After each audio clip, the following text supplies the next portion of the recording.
Hello, good evening, and a little bit later than planned due to technical difficulties.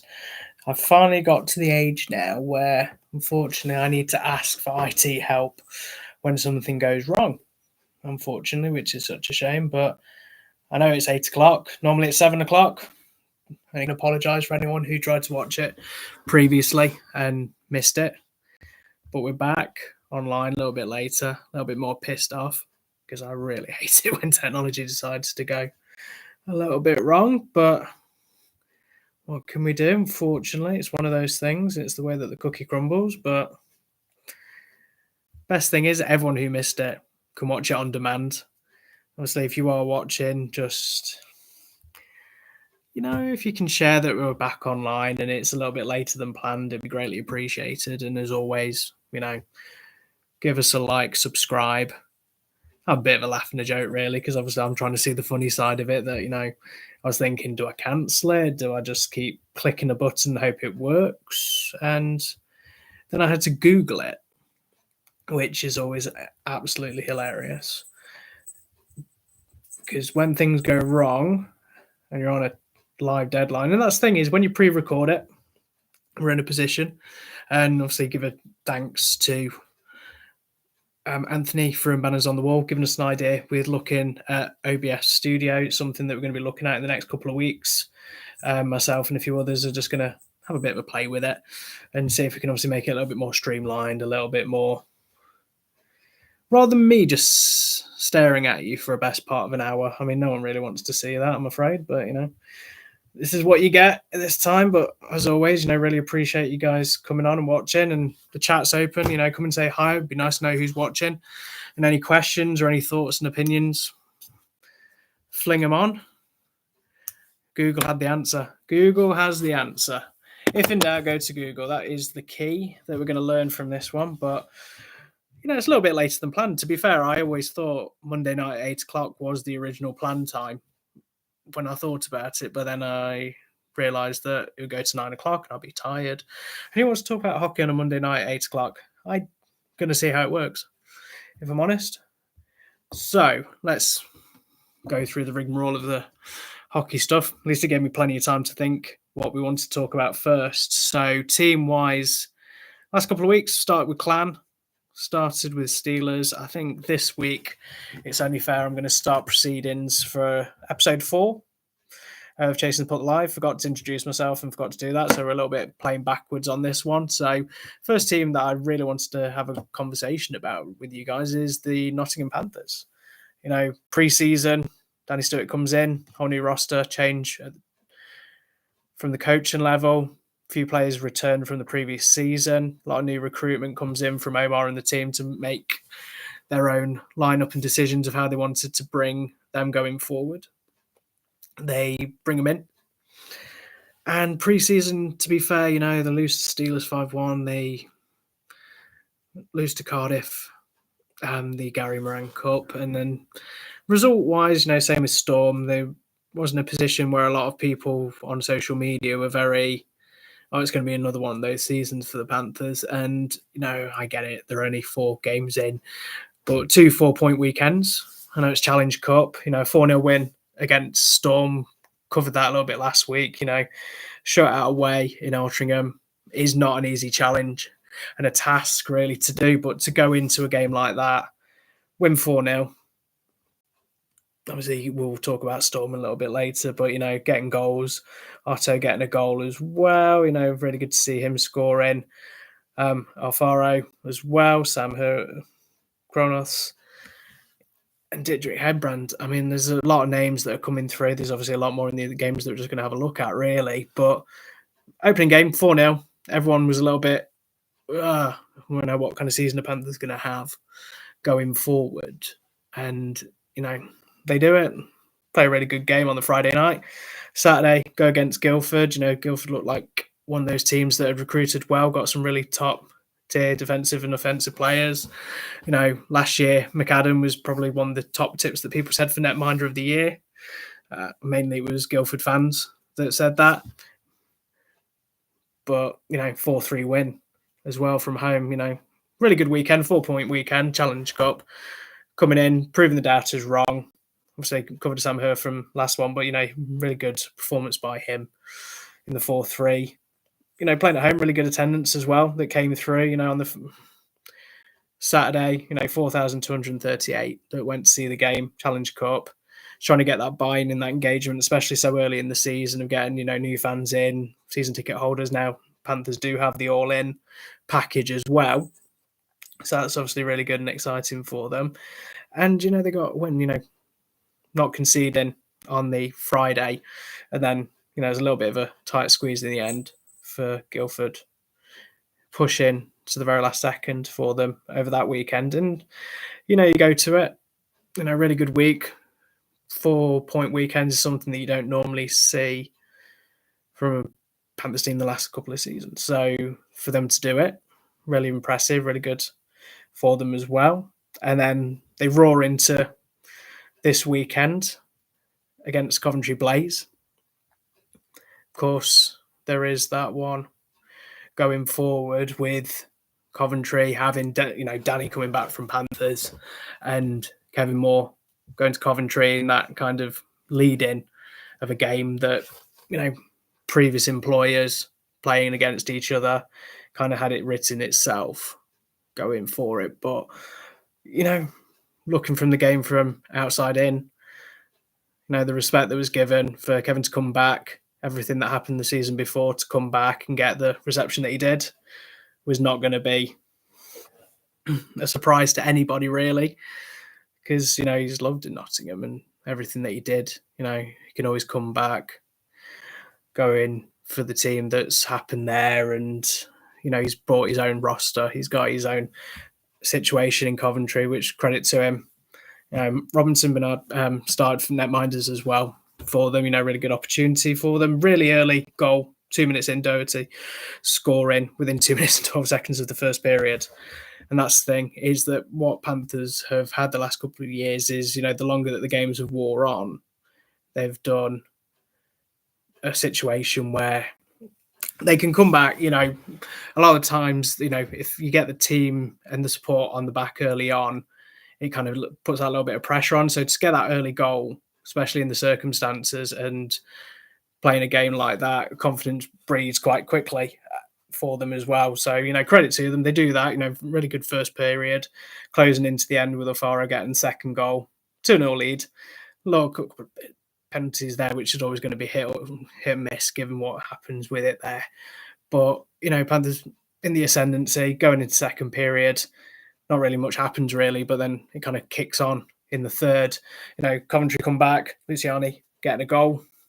Really, really good for them. That's always the thing that we've seen in the past with Panthers, that, they'll get a lead and, they'll concede and then heads will drop and then just that confidence level comes through. But, credit to them, obviously quite early on, having 2-minute penalties hit pretty much at the same time for them. Luciani for the high stick and then Grescott for tripping as well. Go perfect, hit 3-1, hit Faro, second goal of the game, make it 3-1. So that kind of just poses the question, which the confidence kind of just breeds up again, because a lot of times we've been there, we've seen it where they'll take a 1-2 lead, they'll lose a goal, and then heads will drop, confidence just kind of hits in there, take a silly penalty here or there, and then, either lose the game or go to overtime. But, credit to them, they did it. And Coventry as well. The fact is that, they call the timeout, they go for an empty net. A little bit of a concern, of course, that will lead into what I'm talking about in a minute against the Flames. But,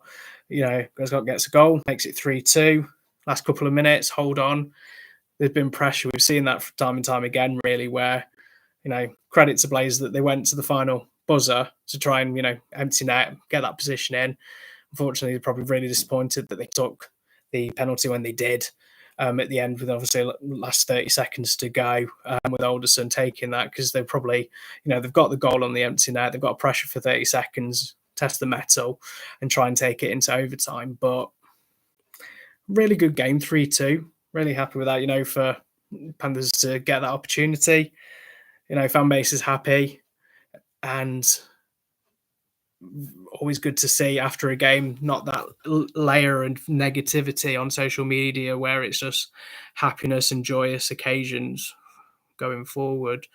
And obviously, like Karina says, Panthers don't roar was the highlight of the weekend. Obviously, we'll go into Sunday in a second, but Saturday night, the question was asked: why do Panthers put a roar when they go back to full strength on the ice? Twitter was saying that they don't have cartilage on a panther, and then there's been videos since. I mean, from a bingo card point of view, it was something that we didn't think we were ever going to put on the bingo card. But I think this Saturday when we're in Nottingham, I think that might be something that we'll be looking at going forward. Just to Panthers do the roar, or people talk about the roar, or something. I think of something funny. It's early days. I've still got a week to do it. But if you want to go into that level of conversation, really, I mean, does Steelers, are they an Italian plumber when they go back to full strength and they play the Mario music? No, it's just, obviously it's Panthers. It's the legitimacy of being there with what noise would you put back in full strength, really? I mean, they do the great escape when they're on the penalty kill. No one's assessing that they're Steve McQueen on a bike, but it's just something that's been ingrained. If you go on a match day experience, every team have a little bit here and there where they will have information or whatnot, where certain trigger points for music and it's a lot of fun. When I've been at Steelers, Charlie does the Zumba dance, Lion King as well. Panthers do that. They've got the parachute now as well, which is something that Steelers have added in as one of the periods as well. Panthers have got the jersey giveaway. Giants have the Subway cannon and T-shirt giveaway in Solway. There's just so many varieties now of just doing something that's it's a little bit fun, a little bit of laugh, and of course being on social media as much as we are, it's actually a lot of fun really when people posting, and we were very quick to get the Do the Roar by Shrek. Really hopeful that Ken kind of puts that on the screen for the weekend. I mean, I will be really happy if he does it, but he's a good egg. And, he's very nice to put on Cotton Eye Joe if I ask him, because he really refrains from not doing it. But it's just something like that. You've got to have a little bit of fun and not just be too serious with things that are on social media. We see it. Teams can just be very on the knuckle and not happy when certain things happen. But credit where credit's due. You've got to have a little bit of a laugh with it and a bit of enjoyment, not to be the butt of the joke, but go in with the joke and go all in, which is something that a lot of teams have been doing this year so far, and credit to them. So going back to Panthers, really good last weekend. Saturday win. Sunday night in Guildford. What a place to go on a Sunday night. And then you do it there. I've been to Guildford a couple of times. Love the smell of chlorine. Love the swimming pool atmosphere. And that's really, one of those really good rinks. Anthony, welcome as always. I know you're very familiar with Flames. Was very intrigued to hear your commentary a couple of weeks ago, and look forward to when you are back behind the desk at Guildford. But it's, I really like going to that rink. I mean, the only downside is living in Nottingham. I actually had a look at this the other day. It's about 3 hours drive for, not me, but my chauffeur, who would drive me down. She's looking at me, it's fine. Don't worry. But yeah, it's one of those places that I'd like to go. Really good trip. 6 o'clock face-offs on a Sunday. It kind of gives that alleviation for people to come and go, enjoy the game. Rock gets the start. Credit to him. I said coming in after leaving last season and having the goodbye circumstances pretty much brought his coming back to Nottingham for a couple of months, and credit to him, he's came in, really enjoyed the idea of him coming back. I've always rated him very tall. When I stood next to him, I was just like, how does he fit into the net? And like a transformer, if I'm honest. So I've just obviously look at the body shape that he does as things as well. But credit to him, coming in as he did. You're probably not going to get any ice time and stuff like that because he kind of there, but come in as and when they needed. He had a really good performance. Now, obviously, a little bit of a spoiler because obviously what happens at the end of the game. But Guildford coming back off the game on Saturday against Steelers. We'll talk about that one in a little bit more detail in a minute. But again, Panthers come in, two quick penalties. Ferguson gets tripping, Dodo gets interference call within the first couple of minutes. Power play goal, Sam Hurst scores. 1-0 away from home, quietens the crowd in Guildford. Bit of a clever one there as well, because obviously after the feelings that happened on the Saturday night in Sheffield, Guildford decided to obviously come back home, hit the ground running, and want to obviously make an impact. I want to do it with there. So do that, process that through. First period done. And, Panthers again in the old 1-2. Logan gets a goal unassisted to, double the lead. And you've just got to think, credit for the Panthers that what they've done this season is there would probably be a lot of dilly-dallying or faffing of getting a goal and not scoring in bunches and, either mounting a comeback or just not having that consistency. But, from the last couple of games this season, and I know, please obviously don't get me wrong, it's not even October yet. A lot of teams are still finding their feet, people coming and going, form getting processed, and obviously injuries and niggles and whatnot. So, Panthers to do that over the first couple of weeks where they were, and a lot of coaches within Twitter and people's opinionated thinking that, Danny wasn't the person and the team wasn't as accessible going as a team and they would struggle. Credit to them in the Challenge Cup that so far they've done really, really well. But there is a test to come, which I will cover very soon. So 2-0, going to the third period. Video reviews, plenty. There's a few of them that we're going to be talking about as well. And Tedesco scores. Belfast last year, comes back, boom, hits.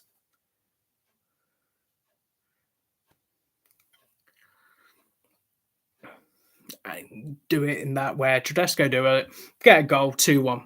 Question is, how do you react for it? Well, Guildford come back with Avara getting a goal, 2-2. And being in a situation like that, hitting it go, unfortunately, when you hit 2-2 with a couple of minutes to go, you think, oh, how's this going to go? Whoever scores next is probably going to be the winner. And it was Panthers with Hugo Waugh who got the goal, 56. Guildford go for the empty net. You're probably thinking, okay, Panthers have got the win. Game over. But in hockey, when you've got 8 seconds left, there's plenty of time to score. And Guildford got the goal. Tedesco's got set, hits it, and we go to overtime. Overtime goes through. Not much with the way that it goes there, but shootout, 4-3 win. Seeing the video, put them on social media as well. Waller hits that last one. Kronos gets the unassisted shootout goal, 4-3 as well, because obviously pen shot process, really, really good, really, really impressive for the team going forward there. And that's 4-4, which you think for a Panthers team is actually quite impressive.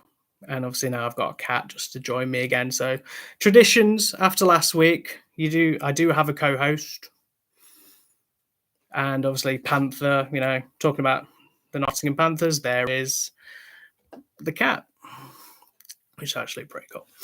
But yeah, I mean, if you look at it for the weekend, Panthers, their next game is against Sheffield Steelers. Yeah, that's the game that everyone kind of looks forward to. If you think about it, it should be a roaring success. They've obviously, looking at social media, they've got 1,500 tickets left. It should be a sellout. Fingers crossed.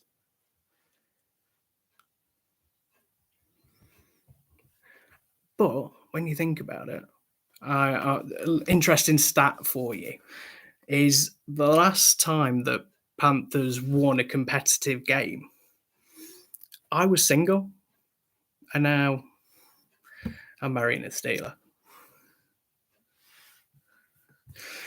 What can you do? But no, that's the thing is, looking at the kind of game and the situation, the way Steelers have played in the last couple of weeks in the CHL and the league, it's going to be a really interesting game because, what do you take from a 5-1 game at Ice Sheffield?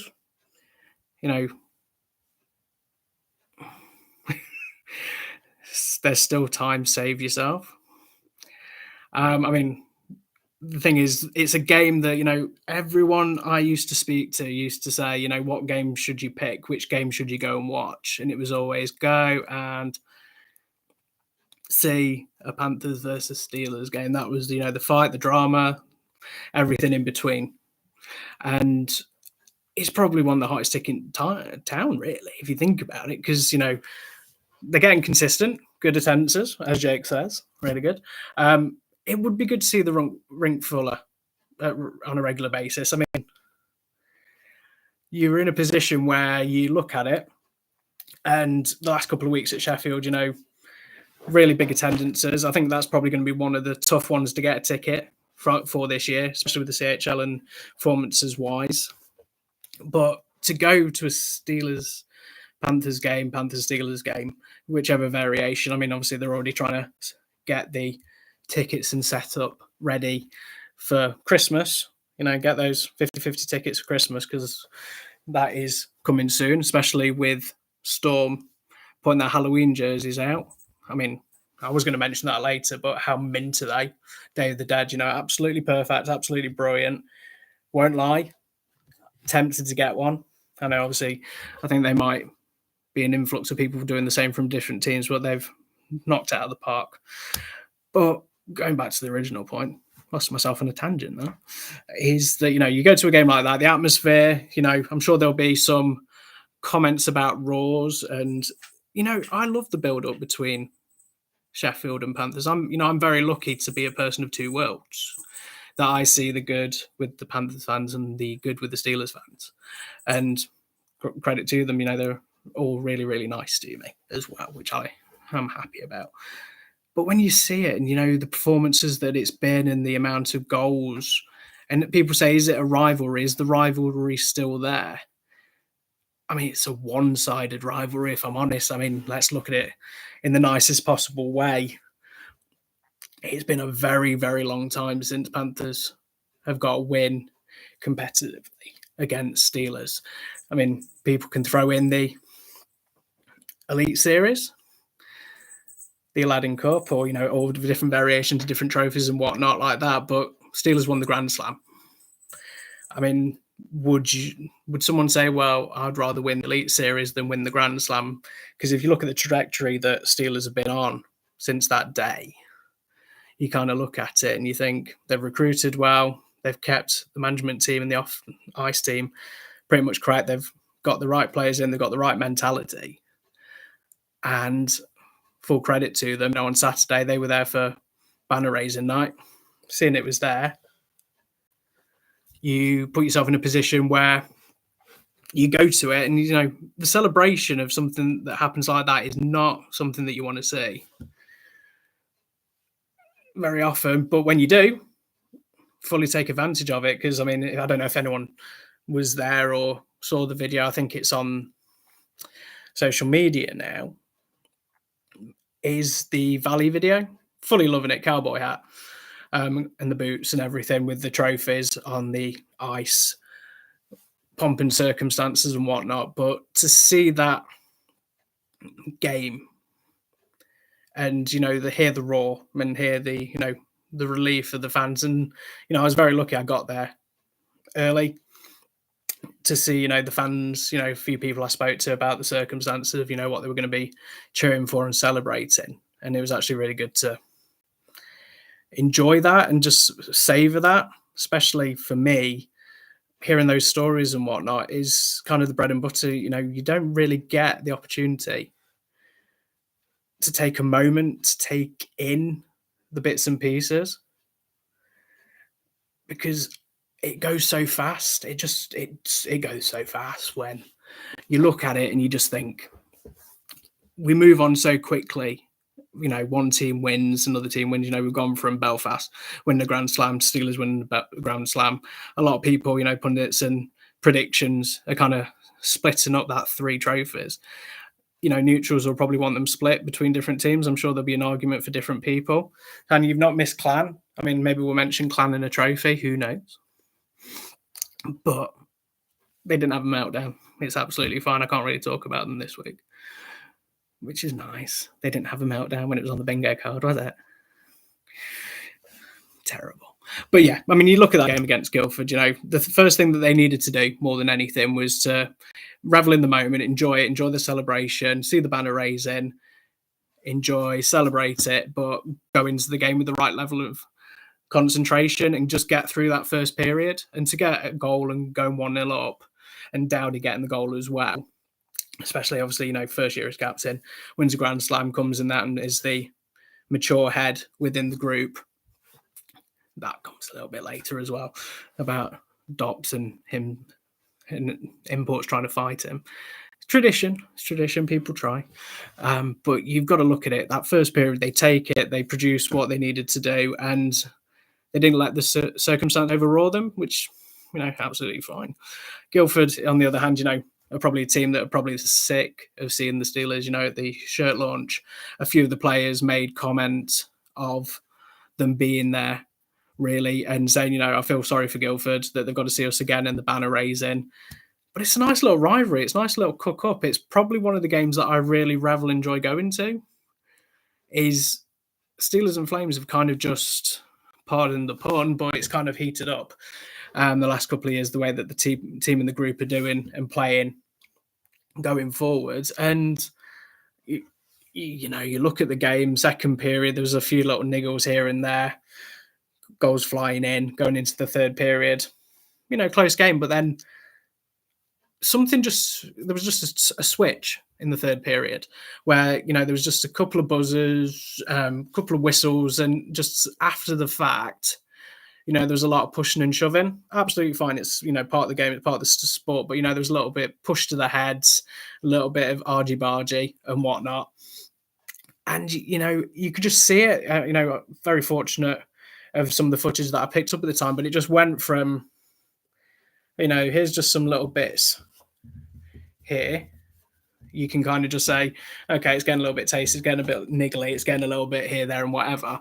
And obviously what happened to Valley as well, pushed onto the ice, and, the ejection that happened as when it did. And then after that, there was just bits, just Carlock hits, hits and hits and hits. And just after the buzzer, just verbals. And, for a neutral watching, I'm sure they would have absolutely loved it. And as Tanya said, goons. I wouldn't say, it was an interesting one to see that, they didn't back down. They didn't obviously want to be pushed around, especially when it started to, hit 4-1. And it was at a canter for Steelers near the end. You could just see that something was, someone was going to drop gloves and something was just going to happen. And, Dowdy was there, led as a captain, as he always does. They got into his face. And, when you're in circumstances like that, he isn't going to back down. And, I've seen up close and personal. And in speaking to him, in the past, he says, you either get a sore head or sore hands. And, he's never going to back down. And this happens every year. An import comes in, wants to make a name for themselves and goes after him, and he will push. He won't stop. And he got a few licks in. Obviously, everything with Dops as well, and getting banned for the Coventry game. But as a captain, you want him to lead by example. And when your team's getting into a situation where people are trying to get little cheap shots out on them and get at them, he stood up for them, and absolutely a credit. I mean, to be fair, there's been a little bits here and there, if I'm honest, the best part of the season. But, I was happy with the recruitment that Guildford did. And I thought, that first line, Kugler, Waller and Norris seemed like a really good one going forward. And, Carlock's there. Saw it last season when someone decided to throw a pint at him. A pint at the arena. To be fair, that's an issue in itself, because, I was looking over the weekend, people saying that prices are about 8-9 quid now in some rinks. But, if you've got that kind of money and you want to waste it that way. But that leads into Saturday as well. Really good game for them. They get the win, banner raising night. Sunday, go to Coventry, a misty Coventry. Another game that, people looked at and was thinking, after a really close game in Nottingham for Blaze, going through, Dad was suspended, of course. Yorick came up from the Steel Dogs on that fourth line as well. Whistle swap places with Dowd on second line as well.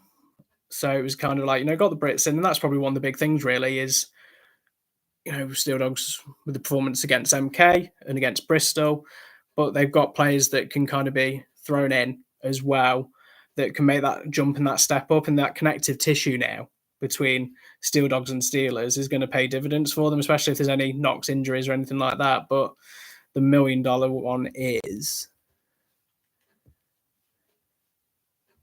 getting them to do it for a consistent basis to make sure that the performance aren't affected. So they do that, go through the game, whatnot. Blaze go through. And it's one of those games that, Greenfield plays again. Everyone thought, obviously, would they change up the net mining situation during the game? So you do that, you think, okay, they're going to look at it this way.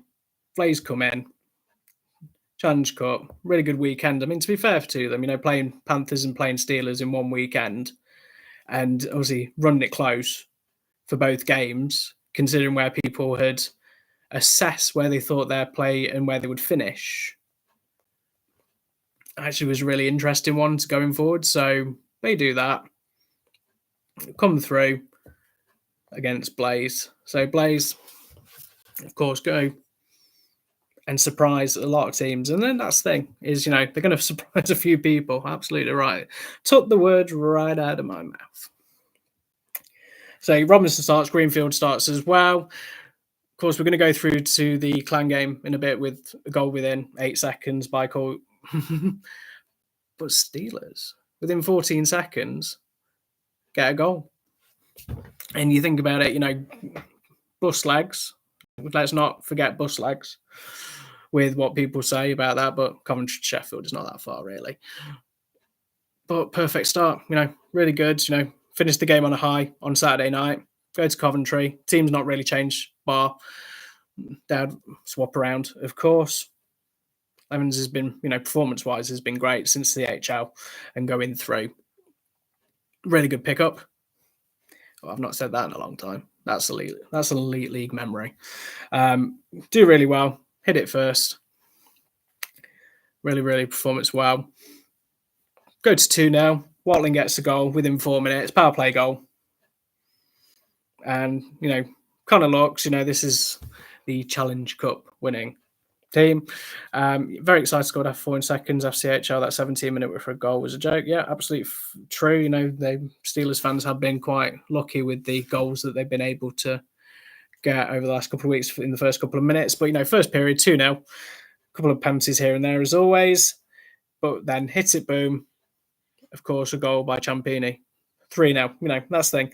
Is considering Saturday, the circumstances of it, going away, Challenge Cup game in Coventry. We know how tricky a Coventry trip can be. Going 3-0 down, reset, recalibrate, and then, quite lucky, get a goal, make it 3-1. Rasta gets it, power play, goal. First period hits 3-1, really exciting. If you got the stream or you were there live, at least you got a nice couple of set of goals as well. Second period hits, quite a few penalties here and there.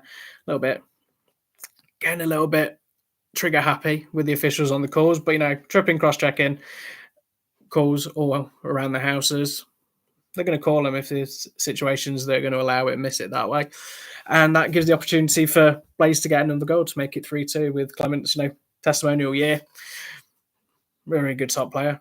Gets a goal, 3-2. And then it kind of puts in the position, Talbot gets 20 minutes for slashing. Not an ideal one, of course, really, really top player. You don't want to lose him in the circumstances as well. But that happens as well. He gets his slash in, 5 minutes and 20. Coach's review as well. Hits it through, and then Whistle gets a goal, makes it 4-2. Second period started to open up a little bit. If you think about it, how good they actually did for both teams, really. Really end-to-end chances, opportunities, flow of the game, interruption, obviously, with the penalties and whatnot. And I know on social media people have made comments about the officiating, which we're going to come to shortly. So, hit it through, start the third period quite quickly, 1-goal game. really good work there for them as well. Coventry get it, hit him once, hit him twice, a couple of minutes to go. Constable gets it, makes it 4-4. Obviously, you know the situation about the video. You know, we have posted it online about people's opinions and thoughts about the netminding. You know, saw a comment today about Greenfield always does that and bits and pieces, and the way that Blazes Ice is about the moorings of Goth, and if they just get a nice little shovel touch, it counted. You know, obviously we've seen the videos and whatnot, and trial by after the fact be the referee as always, and then just hit it into there as well. You know, Mark Simpson gets called 5-minute penalty for cross checking as it goes into overtime. And then you do it there, you go overtime. The pressure that Steelers were under, you know, going through to overtime, that advantage to Blaze, credit to them. You know, they kept going, they kept going forward, and then held on to another shootout. 2 shootouts in one night. Always a good one. But yeah, this one here, Ciampini gets the goal to win the game for Steelers, and they take a 4-point weekend, the Challenge Cup. In their defence of the Challenge Cup, of course, have to mention that. But really exciting game as well for them, and enjoyable heading into next weekend, because Steelers, as we said, have got Panthers on the Saturday, and then Sunday. Sunday is going to be a good one. Belfast Giants come to the Utilita. That's so early in the season, and that one's going to be a salivating game. Obviously, I'm saying this now, so I apologise in advance if it's a drab 0-0 and it goes to shootout and no one scores and everyone's there all night for it, because how boring it could be. But sure, it won't be like that. It'll be action-packed and it'll be highly exciting. So, but if it isn't, don't come here blaming me. It's not my fault. I have nothing to do with it. So really, really good game for that one. So that's going to be exciting. That's going to be fun. So a lot of actions come through this week. And of course, I'm not avoiding them. It's time to speak about Glasgow. Saturday they were meant to be playing Belfast. Let's get that out of the way. Obviously, circumstances beyond their control. There was a lot of information in the social media realms about them. Obviously, the plans and the money that they've been spending and whatnot for the roster and equipment and everything like that. And you got to credit to them. A lot of times, a lot of teams don't put statements out and don't give that level of communication, and I have to credit Glasgow for that, to actually post it out, give an explanation. Of course, everyone's not fully embracing the situation with certain things that happened, but by the by, that is what it is. Sometimes you want that level of communication between groups and teams going forward, and the fact that they did it, really, really insightful and really interesting to see going forward how that looks. So, Clan play Fife, 13-goal thriller, not too shabby at all. So, as I kind of spoiled it a little bit earlier down the line, is starting up 8 seconds. The things you can do in 8 seconds, but apparently Clan can score and make it 1-0 straight off the face off. Puck goes into the offensive zone. Really some good movement there. And, they get the goal. Coley gets that goal. Really, really impressive. Really, really good. You'll hear his name a lot. Tanya, obviously, you've just said he was a bit of a busy boy in period 1, wasn't he? Fully credit. Obviously, something that was quite funny on social media is I saw a post where he was signed, and I think it was you, and please obviously correct me if I'm wrong, where he says, take him back, why we got this signing, and he does that. I know it's only one game, and Fife have obviously not had the greatest weekend. Cover the Cardiff game shortly, but 2-0, 3-0. Fife get a goal, 3-1, 3-2. Won't lie, that was the bit when it started to hit 3-2, where I was thinking, could it? there's going to be a lot of this. So obviously, you just have to bear with me. When it was 3-2, and then obviously it hit 4-2, and intermission, hat trick, perfect. Hat trick of assists as well within the team. It's just a really, really impressive start to it, and that's the reaction you wanted. From a clan perspective, to the performance that they had. There was massive expectation going into it, like there was massive expectation last year. I'm just going to keep saying it, it's fine. But yeah, Clan have come into it, probably not happy with the results that they got the first weekend. Probably, the opportunity of playing Belfast on the Saturday, would that have been different with the extra time that they would have had? Would it have affected the scoreline against the way that Fife were playing? Unfortunately, you're never going to know, which is a shame. But, looking at it, they hit 5-2. Gary Hayden, Hayden's back. The fun bus, he gets it to make it 5-2. 5-3. So then this comes the bit again where you kind of a little bit like, if you want to write the script, what would happen if it went to like 5-5 and then finished 6-5? Not that I was willing it on, but I just thought, you kind of look in from the outside in, you just think, oh, what's going to happen next? Goal of the week, obviously we need to see what that gets decided upon. Hopefully, your pick's on the money. Hits in the period 3, go through. Joe Hazeldine gets a goal. Cade gets a goal. Really great, to see both Nielsen's get a goal over the weekend. Batter up. Really good goal. I know it was reviewed and that whatnot. Absolutely fine in my eyes. And to be fair, the video review system in Fife, they got a little bit of work out of it. I mean, obviously, I know that they got the rulings and whatnot going forward, what they wanted to do. But, actually, it's good that it's actually in place.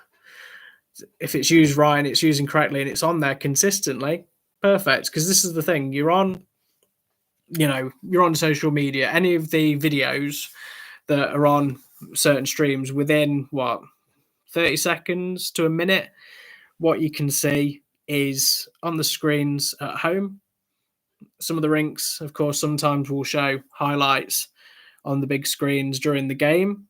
And obviously that can work in certain situations and whatnot, because then you can kind of react to it in the moment, see it again, and then that kind of just, if it's a good decision, obviously it brings a roar and everything like that. If it's a decision that home fans don't like, it kind of creates an atmosphere that's not ideal for the officials, but that's a different one. But, these videos will come on social media and everyone will look at it. And obviously going back, what Anthony said is, yeah, I mean, you're right. It's a goal. It's a reasonable interpretation where it stands and should stand. But, a lot of people will see that video slowed down in slow motion. Admittedly, I'm one of the guilty parties for it that I posted. A lot of people gave their opinions, how they saw it, their interpretation of the game. Didn't ask for it. I just posted it in the realm of, the realm of possibility to give people a chance to see it if they haven't seen it already and verbalize what they think with it. But, the video officials and what they're ruling on this year is actually going to be an interesting one to see. And, I'm one of those people, don't get me wrong, is that, if the decision goes for you, it's actually really a good one. And you kind of like, yeah, I've seen it again. Shouldn't have happened, but we'll take that one. If it goes against you, then you see the ruling and you see whatnot, and then you just like, well, you've probably seen the verbals and whatnot that people give officials. But going back to it, lots of video reviews, working overtime in the video review section in Fife. They hit it 4-7. Then it hits 5-7. Hit again, 52 minutes, only 8 minutes to go. Clan, obviously, think they get it. Decision, no goal. Goes to the empty netter. Just that little bit there. I know 57 minutes in. You're thinking it's 5-7. Could it finish 7-7? Could it be 7-8? But it didn't. Obviously, they get a goal, 8-5. Empty net goal as well. And then credit to them. That's what I think a lot of the Clan fans wanted to see. They're going to obviously be really happy with the homecoming. Really weirdly, last night I was trying to see if it was feasible for me to go to Glasgow. I think, given all the things that I do on Chasing the Puck social media, I think it'd be nice to actually go to Glasgow, to be there because I think obviously I know it's kind of been discussed recently about which games I can be at. I know there's a lot of games, home and away, all through the leagues. I really wish I could get to every single one every week. I have put on social media if anyone wants to send any photos or videos, it'd be greatly appreciated. Full credit and whatnot to do it. Obviously, we've got to be mindful of teams' thoughts and stuff like that. I have messaged a lot of teams over the summer in the National League and the Elite League. Obviously broaching the subject question about going over. Some teams were very courteous to respond. Other teams haven't replied. But, I'm just trying to obviously give you the best information that I can on a daily basis. And that's the thing is, you don't want to overrule people with so many posts. So it's like 200 posts a day. Because that was the thing with the bingo card. At one point, we were doing 25 posts. But every time someone gets a circle on the bingo card, so that's 25 different posts with stuff that's happening in the games, something that pops into my head randomly. So on a game day, you could easily get 50 posts by us. And it was a little bit unfair. I think a lot of people would have muted and blocked us or unfollowed. And we're close to 4,000. So if you're not already following us on Twitter, it'd be nice to get to 4,000. Obviously, subscribe here as well, Facebook, Instagram. I think we're like 59,000 on Facebook, which is obviously crazy. But, we're just trying to give as much hockey information that we can and, spread the love when we can. But it's tough going. It's absolutely really tough going to get all the information that we can do. But yeah, there is an opportunity, maybe Feb, I can go to Clan. If I'm honest, I don't know if I'll get lynched because I'm pretty much Clangus wouldn't be too against it. If I go to Altrincham, I know that Lightning Jack's just going to get me again. So, oh yes, and before I forget, I am finally. Jason Puck has finally gone to the TikTok generation. I might be nearly in my 40s, but I've got to go with what these young kids are doing, especially obviously what Sophie and Emily and what all the others doing on social media now with all these young, youthful trends that I have no idea what they are. I'm too old. But they're really fun. They're really enjoyable to obviously see another side of the players. But, I'm happy to do TikTok trends. I'm game for anything, if I'm honest. I don't know what the trends are, but I'm sure. Let me know what you want to see. Tell me what a trend is on TikTok and I'll try my best to do it. Badly, but we'll do it, but make it hockey. So that was a little canter. But yeah, Clan is the plan to go to. Just realised that rhymed, which is actually pretty cool. You never know. TikTok is, remember that week when everyone was going on Threads instead of Twitter? Now, that was an interesting one that all these teams had Threads. And I don't know if people are still on Threads, if you are on Threads, but I haven't posted on there for ages. There's just so many different variations. Twitch is apparently something else. Carrier pigeon, chasing the puck carrier pigeon might be something in the pipeline down the future, Can't really say pigeon anymore after what happened at playoffs. Do miss him. Wonder what ever happened to him.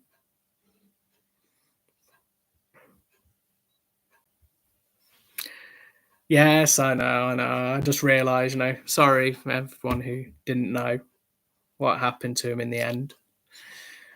Sad times. But yeah, other game, really. We spoke about Fife. That's another place, Fife hopefully will be going in the next couple of weeks. Always wanted to go there. I want some Stovies. Because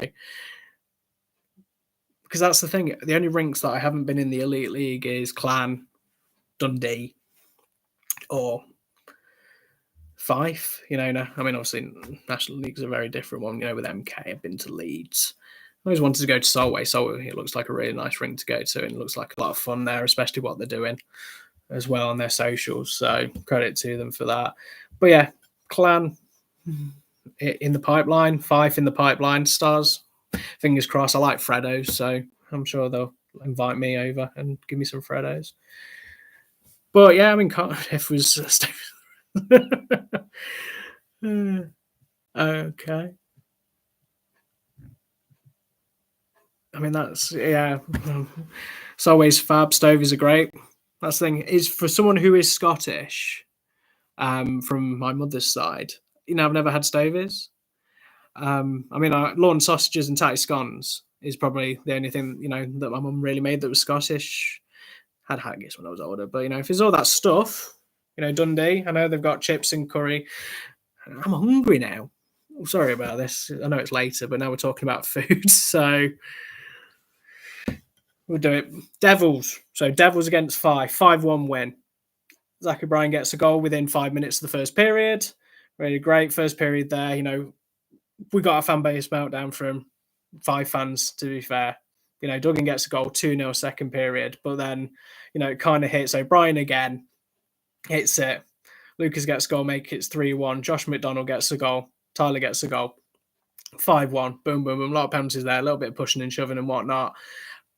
But, I mean, if we look at the shots on target for the teams during that game, I mean, shots by Cardiff was 83. 52 was shots on goals. The efficiency, nearly 10%. Power play 6-4. Efficiency, 5 had the 25% on it, a little bit better there. Penalty minutes, 10 for Devils, 14 minutes for 5, especially with how short the 5 are at the moment. Kind of in a position where a little bit of a struggle if you can obviously take those kind of penalty minutes as well. Saves, 47. Shane Owen, he earns his money every single night. I dread to think, in the circumstance of playing those top teams, of how many shots they face. Obviously, Priest, when he comes in, he's got the opportunity and the chance to do that. Absolutely brilliant.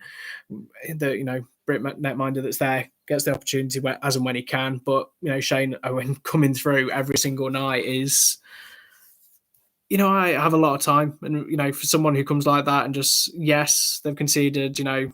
I know Steve Pye had 10 pass posts ready between the 2 games, a little bit more than 10 in the end. But, the thing is that if he's taking that many shots on every single night and he's doing as well as he does, and he's got a hell of a beard. I mean, I'm sure that's not a factor with some players, great beard, so we'll let him off. But for me, it's a cracking beard. But, really good team. Great performance by the Devils. And again, they, obviously, they're Aladdin Cup winners. They've got the trophy, but they've recruited really, really well. It's a really top team, net mining situation as well. When once Cruth's back and whatnot, we've got Tyler as there, we've got dude that's deputising now that's, with Ewan King, that's been brought in. Really looks like a young prospect. So credit to him, hopefully gets the team in a 2-way down the line with what they do there. But, you've got players, Moses playing out his skin. Players-wise, Hunter's doing great. McDonald scores a goal. E-I-E-I-O. Sorry, I have to say that because I know they've been pushing that for a wee while. And I know they want it to catch on. So if I can help in any way, absolutely fine. But I want a video when they're all singing it. But, Devils are one of those teams which leads into one of the other teams that, is going to be there or thereabouts. And that isn't, a really impressive performance by Belfast Giants. Sorry, I know there was a big suspense there, but that's obviously pretty much really one of the only teams that were left to talk about. But, 5-0, away from home. Obviously, let's go through the atmosphere that was there, really great. Jackson Whistle gets start. Fisk, again, really another early goal. Osterberg gets it, what a signing he has. Everyone knows that, he had a really great first season, snapped up, and he's getting an opportunity at Giants. He's playing, he's scoring, he's got, and he's taking that opportunity with both hands. Really, really top tier player. And he's playing in a team where you've got someone who is Scott Conway, Gabe Bass, and JJ. I know, the thing is, I was going to say Stenerline. I just thought, just say Belfast. Just say Belfast Giants because obviously Stenerline, that's not my place to say it, unfortunately. But yeah, JJ makes it 3-0. 3-0 in the first period. Conway gets goal number 4. Goal period there. Hits it as well. Kabaguchi gets goal number 5. And, you only can play what's in front of you. I know, obviously, Dundee a couple of weeks ago saying that it was horseshit when they were playing against Belfast. Now, obviously, they're in a position where, they're not going to be happy with that performance at home, especially. But, this is a Belfast team when you're just thinking, you know, I've said, for the longest time that my top three is in not any particular order. So I've just got to say that is going to be between Steelers, Giants, and Devils. And I know you're all thinking, well, that's easy. Why don't you throw like, Fife are going to win the league? Clan are going to win the league. I'm just going to keep doing that. But no. The thing is, they have recruited well. They've got some top tier players. If they can keep injury free, they've utilised the two-way market, especially with the National League players that they've got. Max Stewart, of course. There's just so many names that they can pull upon as well. The opportunities are there. Develop young talent, but also playing in the strongest term four-way line hockey. Hit it fast, hit it hard. These are going to be the teams they're going to be. And the way that I think one of the key things is now the new systems in place with how they've decided on the fixtures and not having that double header for Steelers against Giants and then the same for Giants not against Steelers. I think that's going to not throw a spanner in the works, but I think it's because the way it's spread out, because a lot of times that people have, Belfast have played Steelers when it's, HMS Pistol League has kind of just come through in days gone past. Or, injuries have hit Giants and they've had to recruit and get on the injury reserve list. And it's just never hit them at that key point. But now you've got CHL Steelers. You've had Giants that have been in the ascendancy for the last couple of weeks. Adam Keefe said it a couple of weeks ago where they've lost too many times last year and they're an organisation that don't like losing. This is why I think Sunday is going to be, as good old JR would say, a slobber knocker. I mean, I keep saying this, and I'm probably going to, obviously, it's going to be such the damp squib and not much is going to happen. So I do apologise in advance. Anyone who, asks for a refund, come to me. But it's got all the inklings of a really good atmosphere. The fan bases are going to be on it. I don't know if any teams' fans are going to on loan to Belfast or find some ancestry from Belfast. Who knows? To help and support for the Sunday. But it's going to be a good game. And I don't want to oversell it, but it's this so early in the season. And, they've already, Steelers already announced that 6,000 tickets are already sold. It's going to be a really, really, really good game. And, Conway's back. Dowdy will be back. Injury-wise, fingers crossed everyone's all present and correct. And, it's a different look Steelers, a different look Giants. And it's going to be a really, really fun, exciting one. So, I'm just scrolling through any of the bits and pieces. Was there any questions that anyone had that was burning that wanted me to answer while we have a look about, anything league player-wise, player of the week, who I was most impressed by, funniest moment of the week, just as always. It's always nice to hear it, but honestly, we covered, really good how we've got a Halloween jersey already there.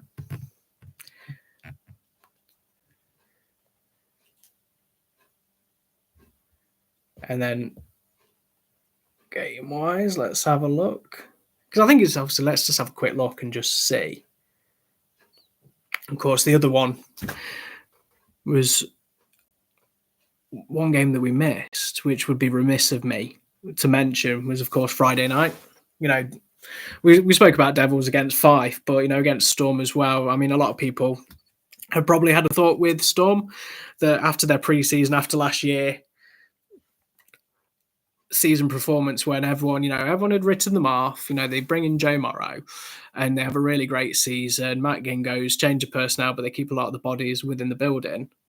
That they, have a decent pre-season, scoring a lot of goals, a lot of youth in there as well.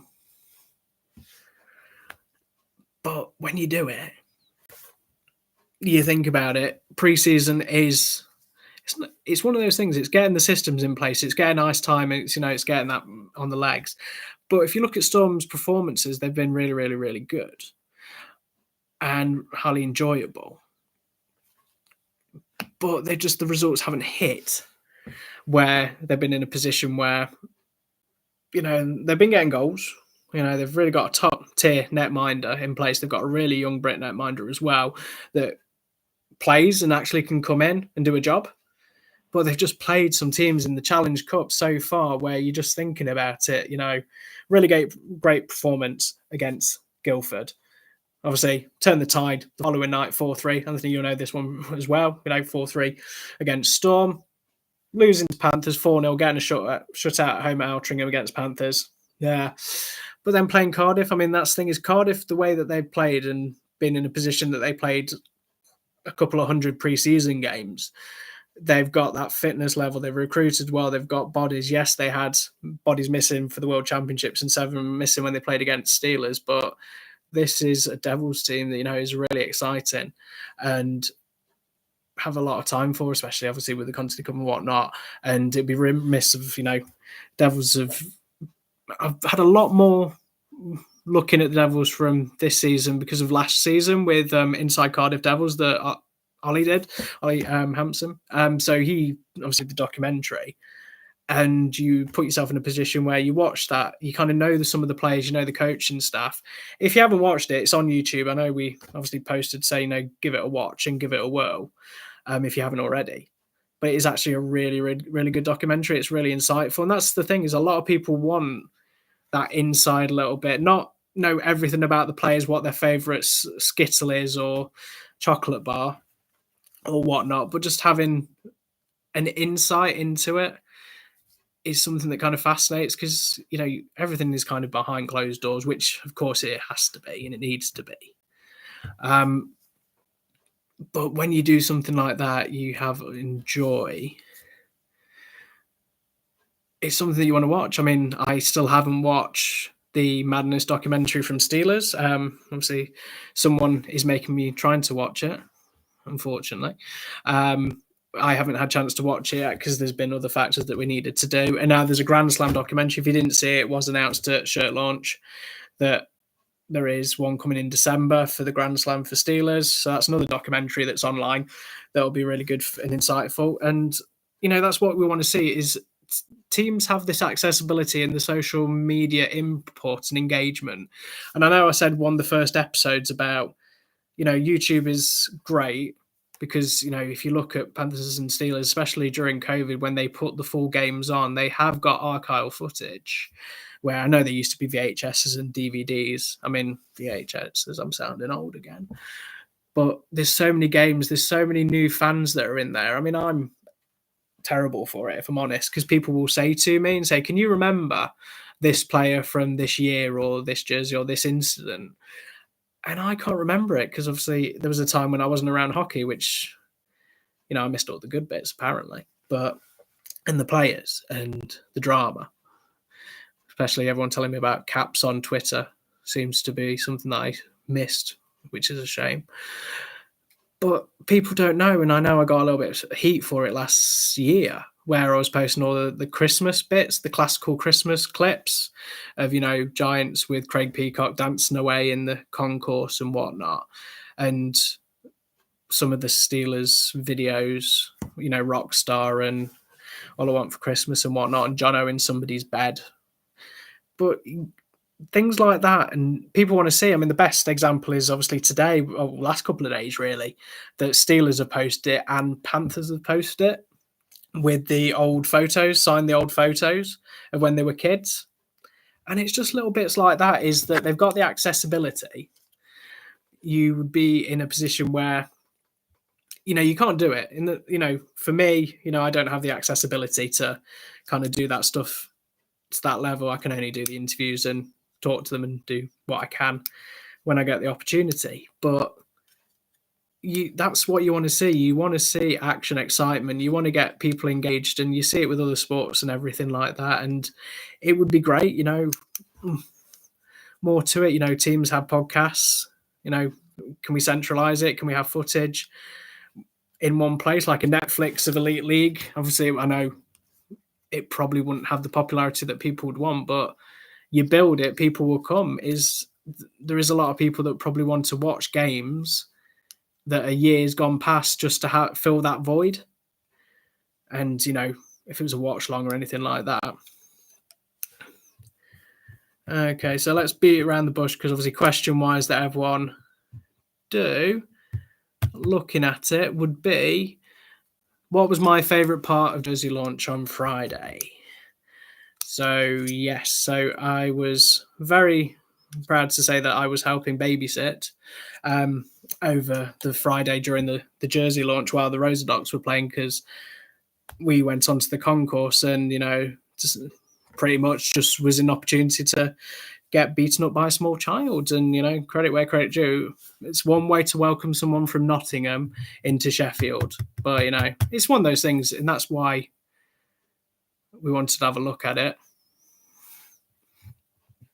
And that's the thing, Anthony. I mean, that's the thing. It would be really good. It's not like Lisa more than have one. Yeah, I mean, that's it. Even if it wasn't a game centre, but just having a chance to share, every so often, just put something out there that you could just have, because they're just sitting dormant. Probably someone's got a tape that they could zip onto it and that's what they did a couple of years ago, where they just said, not even a watch long or anything like that, but just put something on, from the vaults or anything like that you could go. And I know there is some on social media and on Twitter, which is, it's great.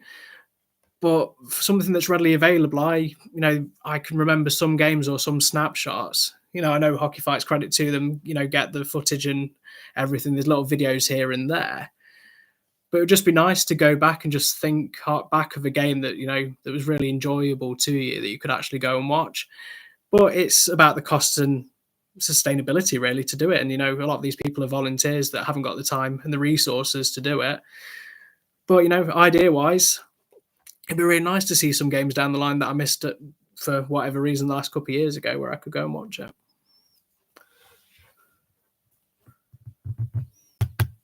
Let's have a look. Engaging supporters will only increase support. And that's the thing, last couple of years, a lot of people now, including TikTok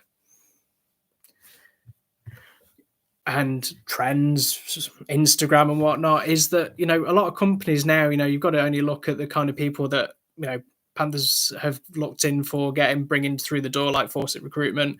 They're kind of engaging with the players as well and the fan base. That's what you want to see. Blind Rabbit, I've not had the opportunity to go to Blind Rabbit yet. I've heard, some really good things about it. Being in a position where you can go to games, be with a group of people and watch them, because, let's not go into streams and whatnot and different varieties and variations of that.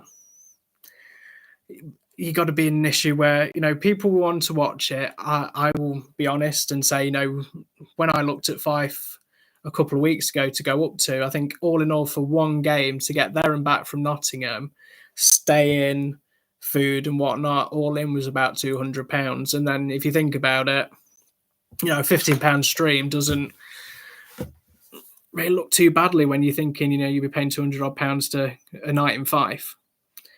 And it's obviously the same, Belfast, some really good cheap flights. Really weirdly, I looked at Belfast where I could actually go. But then get a flight after the game, but stay in the airport for 6 hours and then go to Dublin and then fly back. But, different variations. But it is very tough. And, you've got to give a credit, obviously, like I said about the volunteers and stuff like that, is on a game night, you kind of appreciate a lot more what people do and the kind of hours that are being put in to try and give everyone what they want. And, everyone wants to peep everything. Everyone wants it to be meticulous and perfect.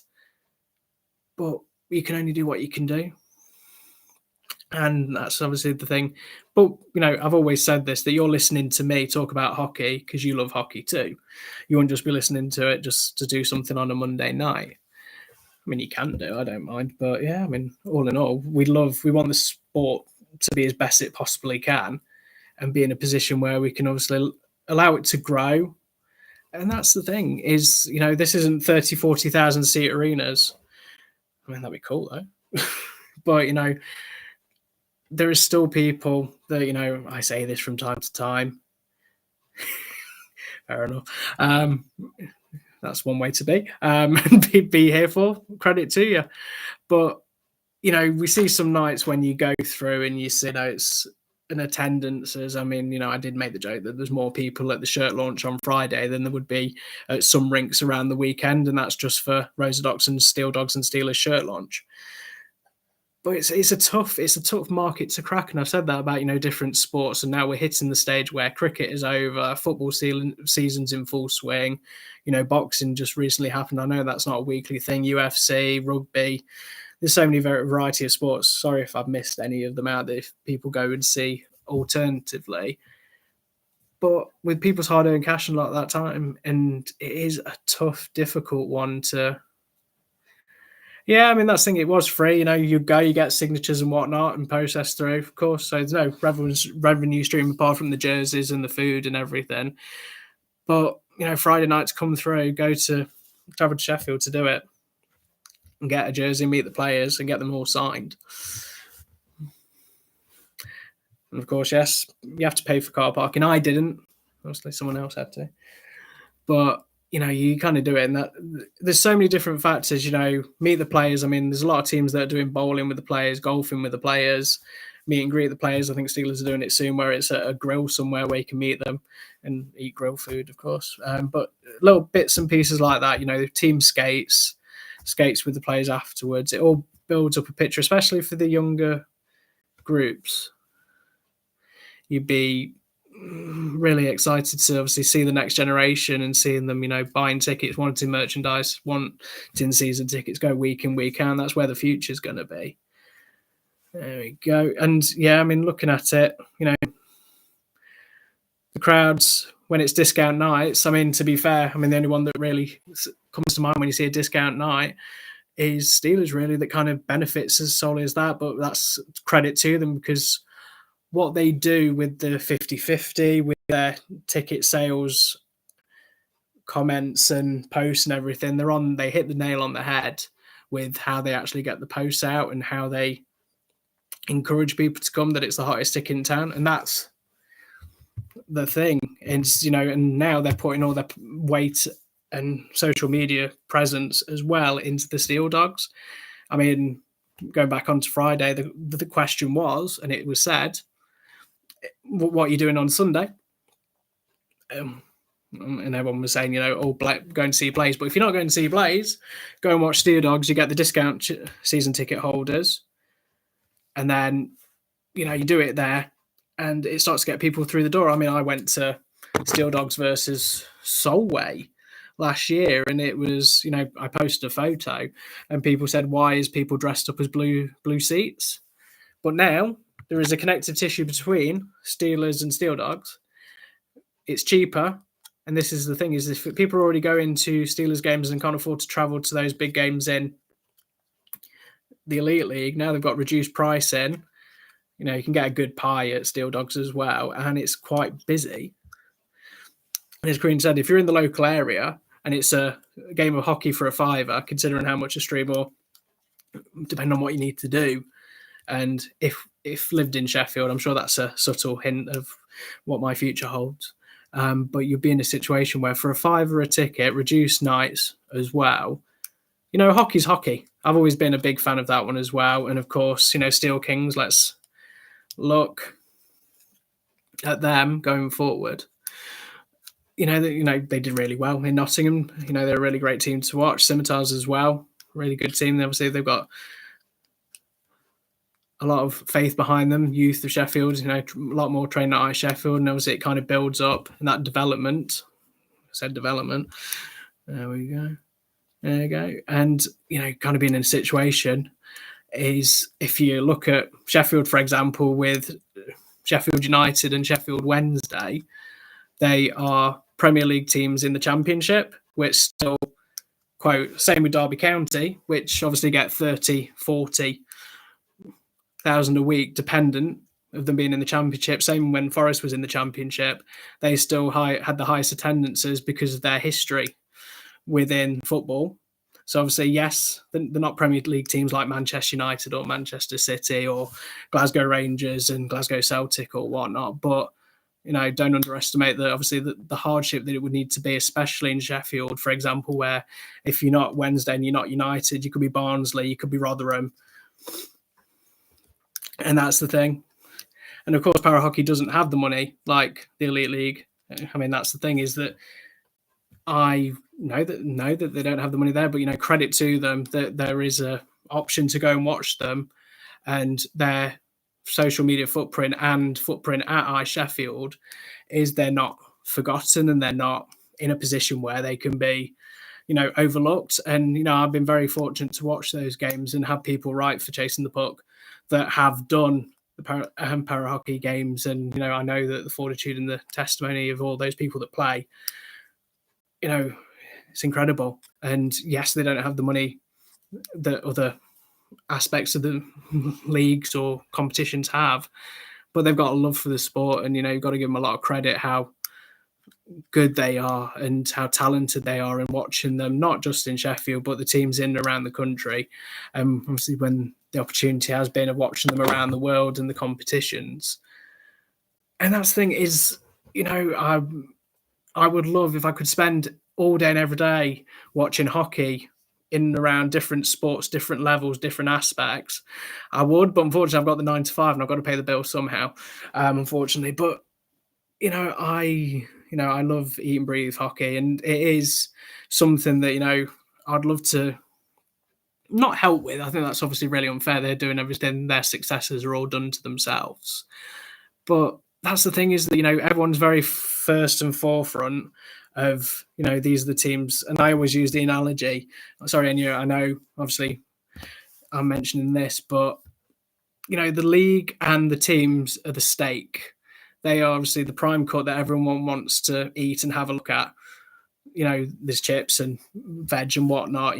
People piggyback it or just post straight after a team does it with like a sign announcement. So it's kind of just the shot. But the bread and butter, the piece de la resistance on the plate is the steak.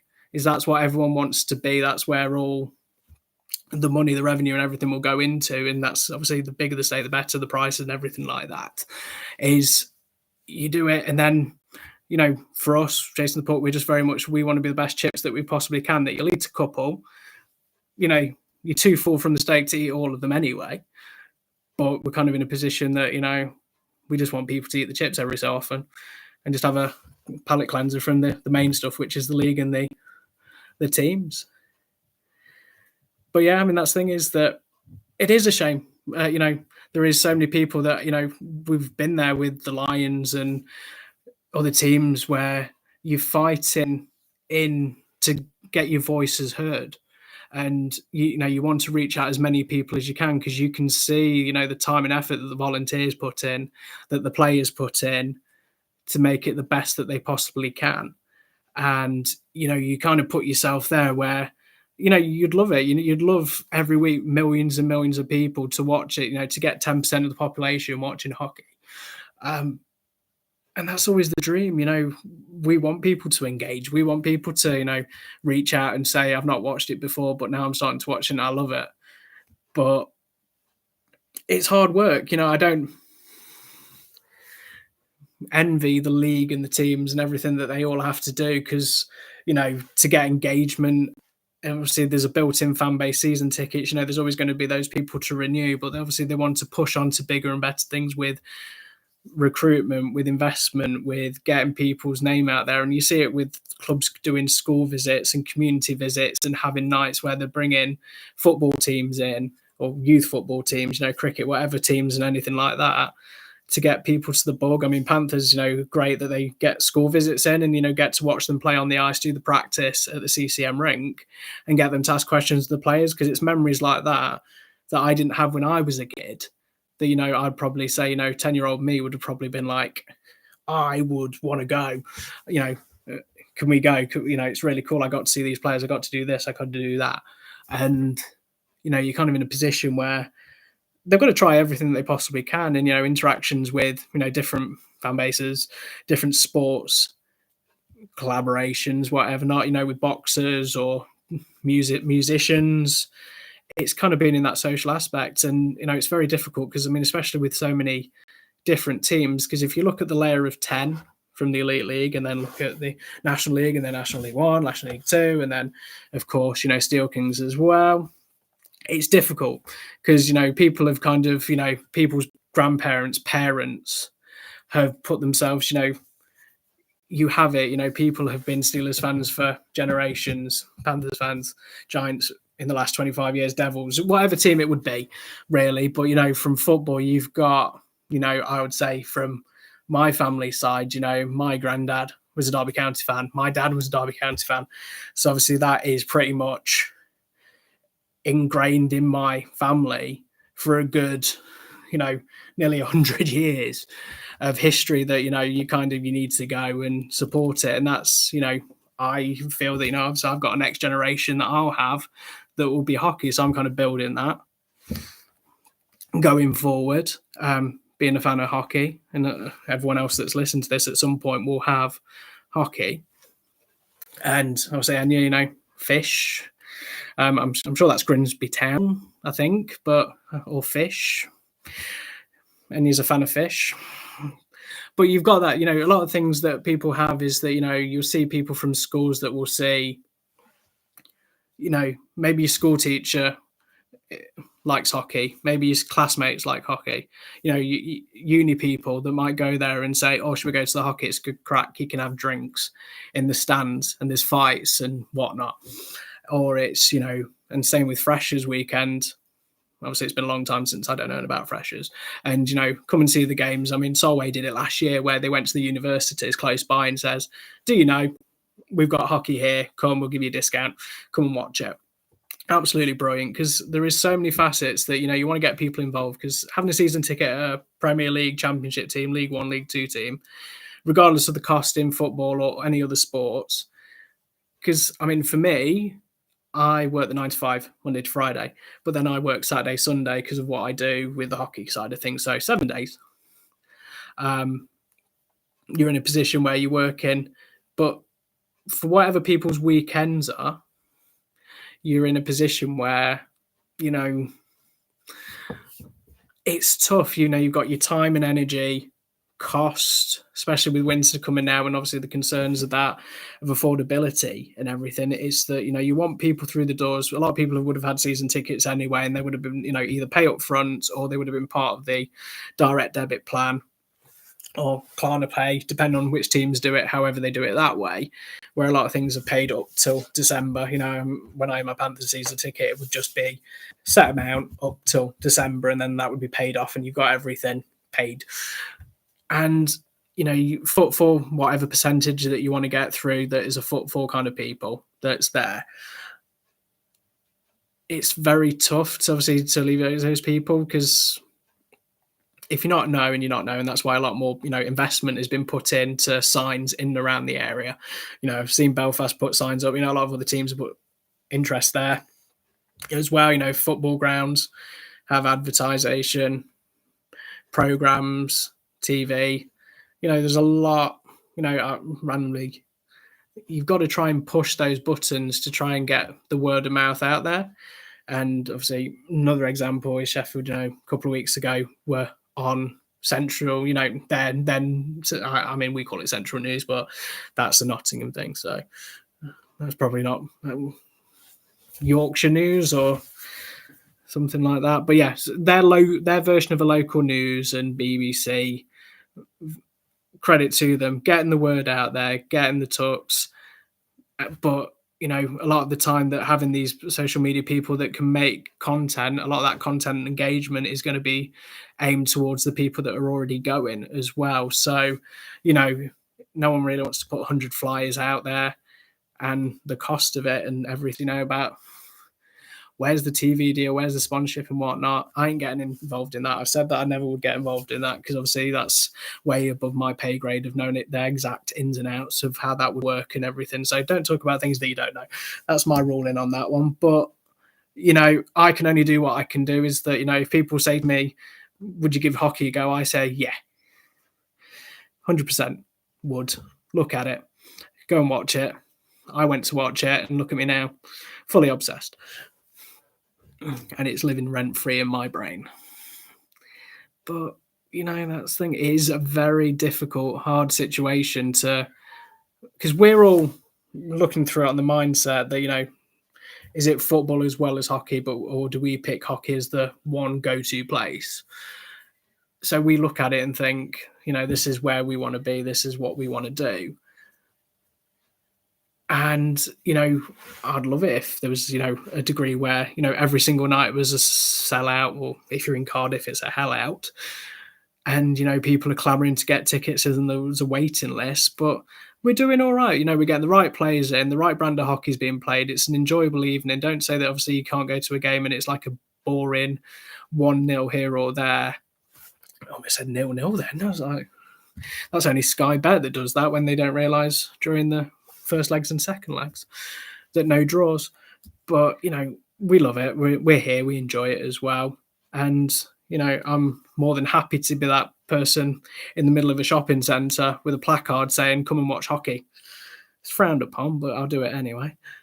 But that's why we love it, and that's why, for the last couple of years I've been doing this. Now on TikTok, I have to legally say that now. But, Instagram, Facebook and Twitter, I've absolutely enjoyed it. I've enjoyed, doing these shows, and it's difficult because, I've never had the confidence really to speak and show myself on camera. But the last couple of years, I've got a little bit better at it. I've kind of just grown up a little bit, and I appreciate, everyone taking the time to comment and give you thoughts and opinions and give me something to bounce off, which is always appreciated. I'm always thankful for anyone who, drops a DM, sends a photo or video that you want us to use, or give us positive feedback, or just give us a nudge from time to time when we're being a bit, but it's been a lot of fun for the last couple of weeks, and hopefully it continues and we obviously can get better, bigger and growing. We'll say, obviously, with you guys listening here, is that, in the next couple of weeks, we're going to be posting out if any more writers or anyone wants to come on board and write for us. More than happy. We've got some really great people that have came in on the beginning of the season, and we just want to obviously grow that, because the ideal world would be to get as many articles out for every team around the country and have guest contributions. Of course, we'd love that. But, it's going to be a really good season. Fingers crossed. I'm going to be at some arenas throughout the year. There's going to be more writers that are coming in, and there'll be more shows like this that don't break because something happened with the computer that I just still don't fully understand, that I'm going to Google when I get properly settled. But, I appreciate you guys coming in at 8:00 rather than 7. Seems like it might be a good one going forward, maybe to do a later one. But I might ask you guys in the week. But if there's nothing else from you, then there's nothing else from me. Everyone have a lovely evening, and thank you very much for your time.